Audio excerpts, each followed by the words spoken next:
రోజు ఏంటి అని అంటే నేను న్యూస్ చూసాను. అందం ఆపద కాకూడదు. మనకి అందం నార్మల్గా దేవుడు ఇచ్చిన ఒక గుడ్ గిఫ్ట్ అనుకోవచ్చు. అది అందరికీ ఎంతో కొంత ఉంటుంది.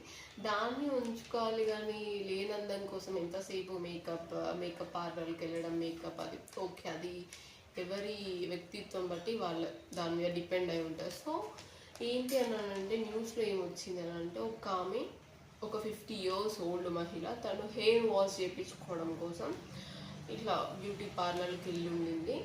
అయితే ఇట్లానే ఒకటే ఫోజులో ఆమె ఏజ్డ్ కాబట్టి ఇలానే ఒకటే భంగిమలో ఉండడం వల్ల ఈ నర్వ్స్ అన్ని కంప్రెస్ అయ్యి అలా ఒక 10-20 minutes అయినా పట్టిద్ది కదా హెయిర్ అంతా వాష్ చేయడానికి టైం.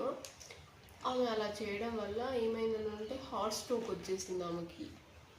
లిటరల్లీ చూడండి, మనం ఏదో చేస్తాము.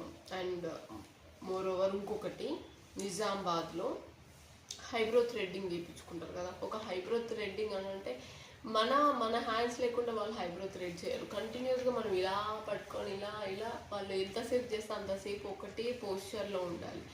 సో అలా చేయడం వల్ల ఆమె ఈ మెడ నర్వ్స్ అన్ని కంప్రెస్ అయ్యి మొత్తం ఈ మెడ మొత్తం స్వెల్లింగ్ వచ్చేసింది. సో దయచేసి మీరు గమనించాల్సింది ఏంటి అని అంటే అందం ఆపద కాకూడదండి. జస్ట్ నార్మల్గా ఉండండి అంతే. అది ప్రతిదీ ఈ హైబ్రోస్ కూడా థ్రెడ్డింగ్ చాలా డేంజరస్. ఈ నర్వ్స్ అన్ని మనకి ఐస్కి ఇంటర్లింక్ అయి ఉంటాయి. వీటిని ప్రెస్ చేయడం వల్ల చాలా పెయిన్ వస్తుంది. ఆ పెయిన్ అండ్ తర్వాత ఐస్ ప్రాబ్లమ్స్, ఐస్ కనపడపడం అలాంటి ప్రాబ్లమ్స్ కూడా వచ్చే ఛాన్సెస్ ఉన్నాయి.